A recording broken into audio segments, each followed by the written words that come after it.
ಬ್ರಹ್ಮ ಗುರುರ್ ವಿಷ್ಣು ಗುರುರ್ದೇವೋ ಮಹೇಶ್ವರ ಗುರು ಸಾಕ್ಷಾತ್ ಪರಬ್ರಹ್ಮ ತಸ್ಮೈ ಶ್ರೀ ಗುರುವೇ ನಮಃ. ಭಾರತ ಮಾತೆಗೆ ಶಿರವಾಗಿ ನಮಿಸುತ್ತಾ ವೇದಿಕೆ ಮೇಲೆ ಆಸೀನರಾಗಿರುವ ಅಧ್ಯಕ್ಷರೇ, ಅತಿಥಿಗಳೇ, ಪೂಜ್ಯ ಗುರುಗಳೇ, ನನ್ನ ನೆಚ್ಚಿನ ಸ್ನೇಹಿತರೆ ಹಾಗೂ ಇಲ್ಲಿ ನೆರೆದಿರುವ ಎಲ್ಲಾ ಪೋಷಕರಿಗೂ ಹೃದಯಪೂರ್ವಕ ನಮಸ್ಕಾರಗಳು. ನಾನು ಶ್ವೇತಾ, 10ನೇ ತರಗತಿಯ ವಿದ್ಯಾರ್ಥಿನಿ. ನನ್ನ ಶಾಲೆಯ ಹೆಸರು ಸ್ಮಾರ್ಟ್ ಗೇಟ್ಸ್ ಪಬ್ಲಿಕ್ ಸ್ಕೂಲ್. ಮೊದಲಿಗೆ ನಮಗೆ ಸ್ವಾತಂತ್ರ್ಯವನ್ನು ತಂದುಕೊಟ್ಟ ಸ್ವತಂತ್ರ ಹೋರಾಟಗಾರರು, ಮಹಾನ್ ಸ್ವತಂತ್ರ ವೀರರನ್ನು ಮನಸ್ಸಲ್ಲಿ ಸ್ಮರಿಸುತ್ತಾರೆ. ಎಲ್ಲರಿಗೂ ಸ್ವತಂತ್ರ ದಿನಾಚರಣೆಯ ಹಾರ್ದಿಕ ಶುಭಾಶಯಗಳು. ಇಂದು ಇಡೀ ದೇಶ ಸಡಗರ ಸಂಭ್ರಮ ಪಡುವ ದಿನ. ಎಲ್ಲೆಡೆ ದೇಶಭಕ್ತಿ ಗೀತೆಗಳು, ರಾರಾಜಿಸುವ ತ್ರಿವರ್ಣ ಧ್ವಜ, ಒಂದಷ್ಟು ಭಾಷಣ. ಇದಕ್ಕೆಲ್ಲ ಕಾರಣ ನಮ್ಮ ಈ ಸ್ವತಂತ್ರ. ಆಗಸ್ಟ್ 15, 1947 ನಮ್ಮ ಭಾರತ ದೇಶವು ಸ್ವತಂತ್ರ ಆಯಿತು.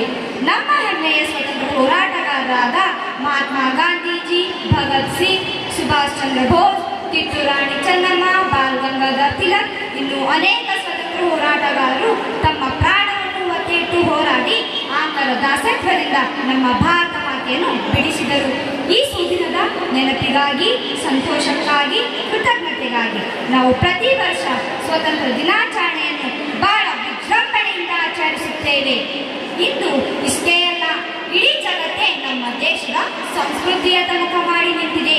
ಯಾವುದೋ ಒಂದು ಕ್ಷೇತ್ರದಲ್ಲಿ ನಮ್ಮ ಈ ಭಾರತ ಮುಂಚೂಣಿಯಲ್ಲಿಲ್ಲ, ಬದಲಾಗಿ ಎಲ್ಲಾ ಕ್ಷೇತ್ರಗಳು ಎತ್ತರದ ಸ್ಥಾನದಲ್ಲಿ ನಿಂತಿದೆ. Al-Amin English Medium Primary and High School. Secure your child's bright future today. Free admissions, limited seats available. Hurry up. Noble Public School. Admissions are open. Elm से ही दोनों जहां में कामयाबी है. Manthara Hotel, first 3-star facility hotel in Baswa Kalyan and Shastri Bhavan Pure Vegetarian Restaurant. Comfort zone for your family. Above Reliance Smart Bazaar Baswa Kalyan. ಯಾವ ಮಟ್ಟಕ್ಕೆ ನಮ್ಮ ಭಾರತ ದೇಶ ಬೆಳೆದು ನಿಂತಿದೆ ಎನ್ನುವುದಕ್ಕೆ ಹಿಂದಿನ ಉದಾಹರಣೆಗಳು ಬೇಕಿಲ್ಲ. ಇತ್ತೀಚೆಗೆ ಕೋವಿಡ್ ಬಂದ ಸಮಯದಲ್ಲಿ ಇಡೀ ಜಗತ್ತೇ ಉಸಿರು ಕಳೆದುಕೊಳ್ಳುವಂತಹ ಸಂದರ್ಭದಲ್ಲಿ ಕೋವಿಡ್ಗೆ ವ್ಯಾಕ್ಸಿನ್ ಕಂಡುಹಿಡಿದು ಕೇವಲ 5 ರಾಷ್ಟ್ರಗಳು, ಅದರಲ್ಲಿ ನಮ್ಮ ಭಾರತ ದೇಶ ಕೂಡ ಒಂದು. ಸ್ನೇಹಿತರೆ, ವಿಶೇಷ ಏನೆಂದರೆ ಕೋವಿಡ್ಗೆ ನಮ್ಮ ಭಾರತ ದೇಶದ ಸೈಂಟಿಸ್ಟ್ಗಳು ಮತ್ತು ಮೆಡಿಕಲ್ ಸೈನ್ಸ್ ಕೇವಲ 7 ತಿಂಗಳ ಕಾಲ ಸಮಯದಲ್ಲಿ ಒಂದಲ್ಲ ಎರಡೆರಡು ವ್ಯಾಕ್ಸಿನ್ಗಳು ಕಂಡುಹಿಡಿದ್ರು. ಹೀಗೆ ಮಾಡಿರುವ ಏಕೈಕ ದೇಶ ಎಂದರೆ ಅದು ನಮ್ಮ ಭಾರತ ಮಾತ್ರ. ವಸುದೈವ ಕುಟುಂಬಕಂ ಹೇಳಿಕೆಯಂತೆ ನಮ್ಮ ಭಾರತ ದೇಶವು 20ಕ್ಕೂ ಹೆಚ್ಚು ರಾಷ್ಟ್ರಗಳಿಗೆ ಉಚಿತ ವ್ಯಾಕ್ಸಿನ್ ಕೊಡಲಾಯಿತು. ಅಂತರಿಕ್ಷದ ಬಗ್ಗೆ ಹೇಳುವುದಾದರೆ ನಮ್ಮ ಭಾರತ ದೇಶವು ಚಂದ್ರಯಾನ 3 ಚಂದ್ರನ ದಕ್ಷಿಣ ಧ್ರುವವನ್ನು ತಲುಪಿ ಇತಿಹಾಸವನ್ನು ದಾಖಲಿಸಿದ ಪ್ರಪಂಚದ ಪ್ರಪ್ರಥಮ ರಾಷ್ಟ್ರವಾಗಿದೆ. ಇಷ್ಟೇ ಅಲ್ಲ, ಅಂತರಿಕ್ಷದಲ್ಲಿ ಪಾದಾರ್ಪಣೆ ಮಾಡಿ ಬಂದ ಶುಭಾಂಶು ಶುಕ್ಲರವರ ಸಾಧನೆಗೆ ನಮ್ಮ ಭಾರತದ ಕೀರ್ತಿಯನ್ನು ಹೆಚ್ಚಿಸಿದೆ. ಸ್ನೇಹಿತರೆ, ಭಾರತ ದೇಶದಲ್ಲಿ ಹುಟ್ಟಿರುವ ನಾವೇ ಶ್ರೇಷ್ಠರು. ಸರ್ವೇ ಜನ ಸುಖಿನೋ ಭವಂತು ಎಂಬ ತತ್ವದಲ್ಲಿ ನಂಬಿಕೆ ಇಟ್ಟಿರುವ ನಾವು ಯಾವ ರಾಷ್ಟ್ರದ ಮೇಲೂ ಆಕ್ರಮಣ ಮಾಡಲಿಲ್ಲ, ಯಾವ ದೇಶದ ಜೊತೆ ಮೋಸ ಮಾಡಲಿಲ್ಲ.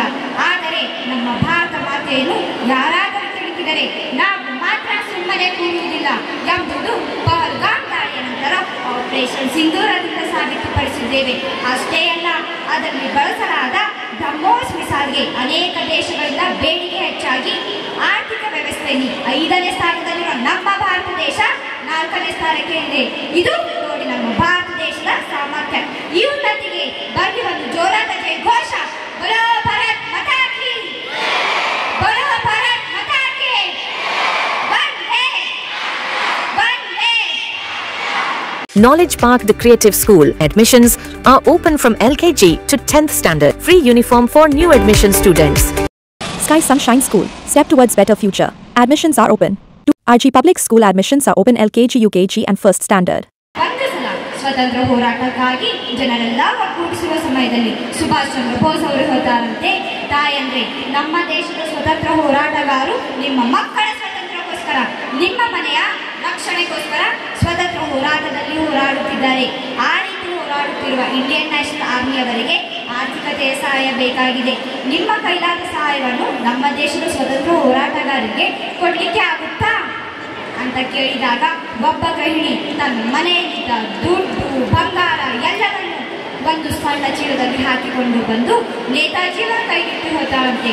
ನೋಡಪ್ಪ, ನನ್ನ ಮನೆಯಲ್ಲಿದ್ದ ಅಷ್ಟೂ ಹಣವನ್ನು, ಅಷ್ಟೂ ಚಿನ್ನವನ್ನೆಲ್ಲ ತಂದು ನಿನ್ನ ಈ ಜೋಳಿಗೆಗೆ ಹಾಕಿದ್ದೀನಿ, ಇದನ್ನು ಉಪಯೋಗಿಸಿಕೊಳ್ಳಪ್ಪ ನಿನ್ನ ಕ್ರಾಂತಿಕಾರಿ ಕೆಲಸಕ್ಕೆ ಅಂದಾಗ ಸುಭಾಷ್ ಚಂದ್ರ ಬೋಸ್ ಅವರು ಹೇಳ್ತಾರಂತೆ, ನೀನು ಕೊಡಬೇಕಾದ ಅಮೂಲ್ಯ ವಸ್ತು ಮತ್ತೊಂದಿದೆ, ಅದನ್ನು ಕೊಡ್ತೀಯ ತಾಯಿ ಅಂದಾಗ ಆ ತಾಯಿ ಹೇಳ್ತಾರಂತೆ, ಇನ್ನು ನನ್ನ ಹತ್ತಿರ ಏನೂ ಇಲ್ಲಪ್ಪ ಕೊಡ್ಲಿಕ್ಕೆ ಅಂದಾಗ ಸುಭಾಷ್ ಚಂದ್ರ ಬೋಸ್ ಅವರು ಆ ತಾಯಿಯ ಪಕ್ಕದಲ್ಲಿ ನಿಂತಿರುವ ಆಕೆ ಮಗಳನ್ನು ಹುಡಿ ಹೇಳ್ತಾರಂತೆ, ತಾಯಿ ನಿನ್ನ ಈ ಹಣದ ಅವಶ್ಯಕತೆ ನನಗಿಲ್ಲ, ಈ ಹಣವನ್ನು ನೀನೇ ತಗೋ, ನಿನ್ನ ಪಕ್ಕದಲ್ಲಿ ನಿಂತಿರುವ ಆ ನಿನ್ನ ಮಗನನ್ನು ನನ್ನ ಜೊತೆ ಕಳಿಸಿಕೊಡು, ಅದಕ್ಕಿಂತ ದೊಡ್ಡ ಆಸ್ತಿ ನಿನಗೆ ಏನೂ ಕೊಡ್ಲಿಕ್ಕೆ ಆಗಲ್ಲ ಅಂದಾಗ ಆ ತಾಯಿ ಕಣ್ಣೀರುಡುತ್ತಾ ಹೇಳ್ತಾಳಂತೆ, ನನ್ನ ಗಂಡ ತೀರಿ ಹೋದ ನಂತರ ಇಡೀ ಜೀವನವನ್ನು ನಿಗೋಸ್ಕರ ಮೀಸಲಿಟ್ಟಿದ್ದೀನಿ, ಹಣವನ್ನು ಕೇಳಿದ್ದಕ್ಕೆ ಕೊಟ್ಟಿದ್ದೀನಿ, ನನ್ನ ಮಗನನ್ನು ಕಳಿಸಿಕೊಡು ಅಂದರೆ ಅದು ಹೆಂಗಪ್ಪ ಕಳಿಸಿಕೊಡ್ಲಿ ಅಂದಾಗ ಸುಭಾಷ್ ಚಂದ್ರ ಬೋಸ್ ಅವರು ಆ ತಾಯಿಯ ಎರಡೂ ಕೈಗಳನ್ನು ಹಿಡಿದು ಹೇಳ್ತಾರಂತೆ, ತಾಯಿ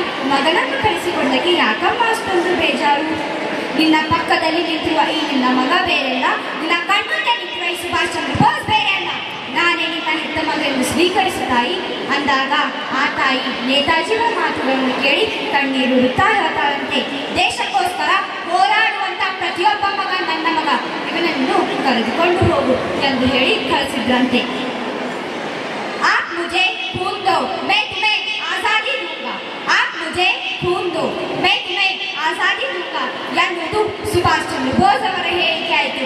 ಒಂದು ಕಡೆ ಸ್ವಾಮಿ ವಿವೇಕಾನಂದ ಅವರು ಹೇಳ್ತಾರೆ, ಮಾಡುವ ಕೆಲಸ ಎಂತಹದಿರಬೇಕು ಎಂದ್ರೆ ಕೆಲಸ ಮಾಡುತ್ತಾ ಇದ್ದರೆ ಮೂಳೆ ಸರಿದು ಕಣ್ಣಿಗೆ ಕಾಣಿಸುವಂತಹದಿರಬೇಕು, ಅದು ನಮ್ಮ ಕೆಲಸದಲ್ಲಿರುವ ಶ್ರದ್ಧೆಯನ್ನು ತೋರಿಸಿಕೊಳ್ಳುತ್ತದೆ. ಸ್ನೇಹಿತರೆ, ಭಾರತದಲ್ಲಿರುವ ಪ್ರತಿಯೊಬ್ಬರಿಗೂ ಆಸೆ ಇದೆ, ಮತ್ತೊಮ್ಮೆ ಸುಭಾಷ್ ಚಂದ್ರ ಬೋಸ್ ಬರಬೇಕು ಅಂತ, ಮತ್ತೊಮ್ಮೆ ಭಗತ್ ಸಿಂಗ್ ಬರಬೇಕು ಅಂತ, ಮತ್ತೊಮ್ಮೆ ಚಂದ್ರಶೇಖರ್ ಆಜಾದ್ ಬರಬೇಕು ಅಂತ. ಎಲ್ಲಿ ಹುಟ್ಟಿ ಬರಬೇಕು ಅವರೆಲ್ಲ ಅಂದ್ರೆ ಪಕ್ಕದ ಮನೆಯಲ್ಲಿ ಹುಟ್ಲಿ ಭಗತ್ ಸಿಂಗ್, ಪಕ್ಕದ ಮನೆಯಲ್ಲಿ ಹುಟ್ಲಿ ಚಂದ್ರಶೇಖರ್ ಆಜಾದ್, ಪಕ್ಕದ ಮನೆಯಲ್ಲಿ ಹುಟ್ಲಿ ಸುಭಾಷ್ ಚಂದ್ರ ಬೋಸ್.